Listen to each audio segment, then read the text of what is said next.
பாகிஸ்தானுக்கு ஆதரவாக கோஷமிட்டவர்களை கைது செய்ய வேண்டும் என வலியுறுத்தி கர்நாடகா சட்டப்பேரவையில் பாஜக உறுப்பினர் கோஷமிட்டதால் கடும் அமளி ஏற்பட்டது.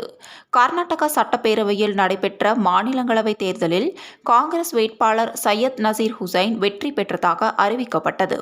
இதனையடுத்து அவரது ஆதரவாளர்கள் பாகிஸ்தான் ஜிந்தாபாத் என முழக்கம் எழுப்பியதாக செய்திகள் வெளியாகியுள்ளன.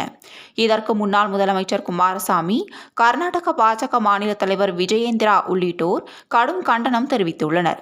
மேலும் இதற்கு எதிர்ப்பு தெரிவித்து பாஜக உள்ளிட்ட எதிர்க்கட்சியினர் நேற்று பெங்களூரில் ஆர்ப்பாட்டத்தில் ஈடுபட்டனர். இந்நிலையில் இன்று காலை கர்நாடக சட்டப்பேரவை கூட்டம் தொடங்கியது. அப்போது பாகிஸ்தானுக்கு ஆதரவாக குரல் எழுப்பியவர்களை உடனடியாக கைது செய்ய வேண்டும் என பாஜக உள்ளிட்ட எதிர்க்கட்சி உறுப்பினர்கள் கடும் அமளியில் ஈடுபட்டனர்.